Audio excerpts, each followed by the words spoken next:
జై స్వరాజ టీం నాకు ఈ ఆపర్చునిటీ ఇచ్చినందుకు. ఈరోజు జరిగే మ్యాచ్ డీసీ వర్సెస్ ఎల్ఎస్జీ గురించి మాట్లాడుకుందాం. డీసీ గెలుతుంది అనిపిస్తుంది, ఎందుకంటే బ్యాటింగ్ స్ట్రాంగ్ ఉంది, ఫీల్డింగ్ స్ట్రాంగ్ ఉంది, ఆల్రౌండర్స్ ఉన్నారు, మంచి బౌలర్స్ ఉన్నారు.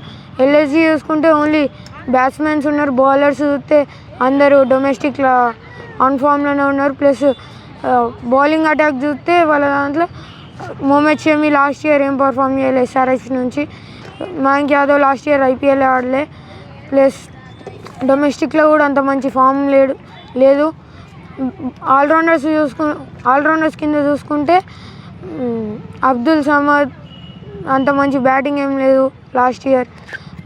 నిఖిలేష్ పూరన్ చాలా మంచి బ్యాటింగ్ చేసింది లాస్ట్ ఇయర్. రిషబ్ పంత్ వచ్చేస్తే క్యాప్టెన్సీ పైన ప్రెజర్ పెడితే బ్యాటింగ్ పైన ప్రెజర్ అవుతుంది, మ్యాచ్ గెలవట్లే, బ్యాటింగ్లో స్కోర్ రావట్లే. డీసీ గురించి మాట్లాడుకుంటే డీసీ గెలుస్తుంది, ఎందుకంటే వాళ్ళ బ్యాటింగ్ కేఎల్ రాహుల్ మంచి డొమెస్టిక్లో మంచిగా ఉంది. ఇండియా వర్సెస్ ఇంగ్లాండ్ 2లో కూడా మంచిగా ఆడిండు కేఎల్ రాహుల్, మంచి సెంచరీ ఉంది. ప్లస్ అభిషేక్ పోరెల్ కూడా మంచి బ్యాటింగ్ ఉంది. Axar Patel bowling and last ఫైనల్లో చూసుకుంటే ఎంత మంచి ఫీల్డింగ్ చేసిండో మంచిగా. ప్లస్ నిశాంక్ ప్రాక్టీస్ మ్యాచెస్లో బ్యాక్ టు బ్యాక్ సెంచరీస్ కొట్టిండు, 2 సెంచరీస్, మంచి ఫామ్లో ఉన్నాడు. బౌలర్స్లో చూసుకుంటే మంచి కుల్దీప్ యాదవ్, మిచెల్ స్టార్క్, ఇంకా సోయాన్సో ఉన్నారు. వాళ్ళు మిచెల్ స్టార్క్లా మంచి ఫామ్లో ఉన్నాడు.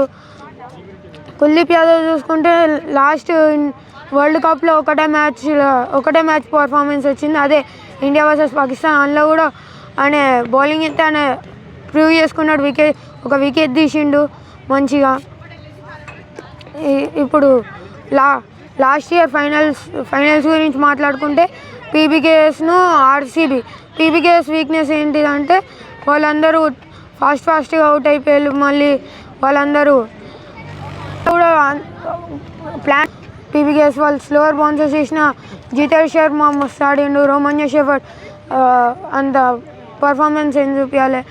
బౌలింగ్లో వచ్చేస్తే ఆర్సీబీ మంచిగా చేసింది లాస్ట్ ఫైనల్లో. మళ్ళీ ఈరోజు లక్నో స్టేడియంలో జరగబోతుంది. ఈరోజు గెలిచేదైతే డీసీ అనుకుంటున్నా. డీసీ ఎందుకంటే వాళ్ళ కేఎల్ రాహుల్ స్ట్రాంగ్ ఉన్నారు.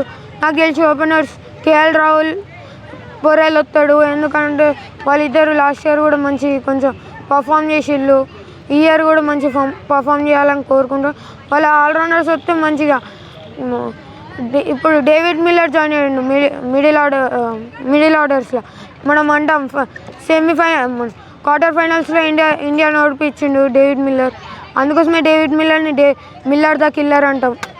ప్లస్ చాలా మంచి బ్యాటింగ్ స్టంప్స్ మంచిగా ఆడతాడు. లాస్ట్ వరల్డ్ కప్లో కూడా మంచిగా ఆడిండు చూసుకుంటే.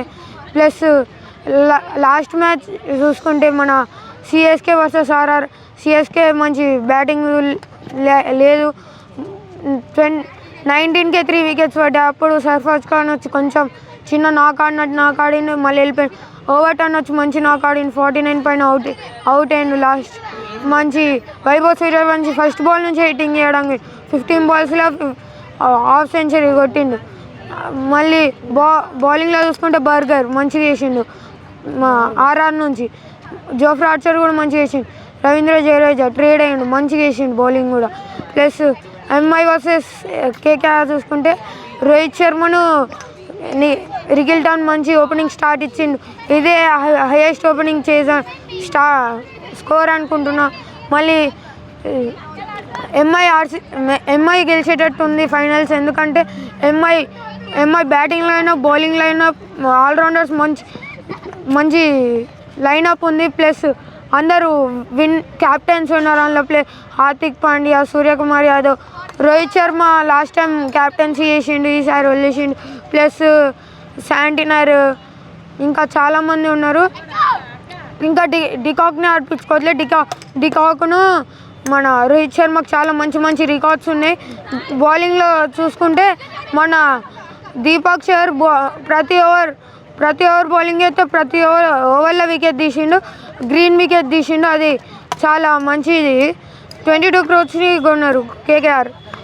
మంచి నాకు చూపించిండు. దీపక్ షేర్ మంచి వికెట్ తీసిండు గ్రీన్ది. ప్లస్ ఆల్రౌండర్స్ కింద చూసుకుంటే మన శాంటినర్ మంచి ఫామ్లో ఉన్నాడు. సెమీఫైనల్లో చూసుకుంటే మంచి బ్యాటింగ్ చెప్తుండు. బౌలింగ్లో ఎక్కువ వికెట్స్ లేవులే కానీ బ్యాటింగ్లో మంచి వికెట్స్ ఉన్నాయి. ప్లస్ ఈరోజు ఎవరు గెలిచే ఆస్కారం ఉంది? డీసీ